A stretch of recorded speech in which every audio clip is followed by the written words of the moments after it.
যেই নির্বাচনটা শুধু বিজেপির সঙ্গে তৃণমূলের নির্বাচন নয়, এই নির্বাচন আপামর জনসাধারণের বিরুদ্ধে তৃণমূলের নির্বাচন। এই নির্বাচন তৃণমূল ভার্সেস বিজেপির নির্বাচন নয়, এই নির্বাচন জনতা versus Mamata, no vote to Mamata, তার নির্বাচন। দেখুন, তৃণমূল কংগ্রেস চলে গেছে, তৃণমূল কংগ্রেস চলে যাবে।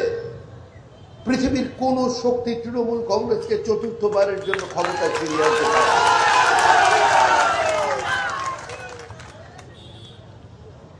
বছর খানেক আগে আমি দিল্লিতে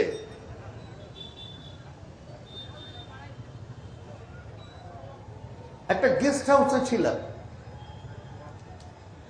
হঠাৎ একটি ছেলে চটি খুলে পায়ে প্রণাম করলো। আমি বললাম, তুমি কে? বললেন, আমি বিজেপির পঞ্চায়েতের জয়ী প্রার্থী। কোথায় বাড়ি? বলল, বাড়ি দিনহাটায়। এখানে কি করছো?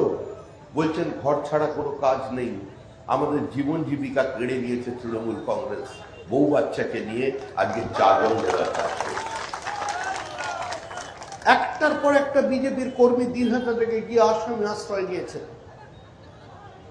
দুপুরবেলা ভাত খেতে বসে মায়ের সামনে ছেলেকে খুন করেছে তৃণমূল কংগ্রেস।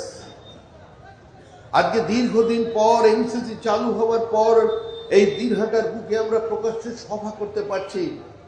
পশ্চিমবঙ্গ সরকারের দয়াতে নয়, ভারতবর্ষের সংবিধান আমাদের যে অধিকার দিয়েছে, ভারতবর্ষের নির্বাচন কমিশন আমাদের যে অধিকার দিয়েছে, সেই অধিকারে আজকে আমরা দিনহাটার মানুষের সামনে প্রকাশ্যে দাঁড়াতে পেরেছি।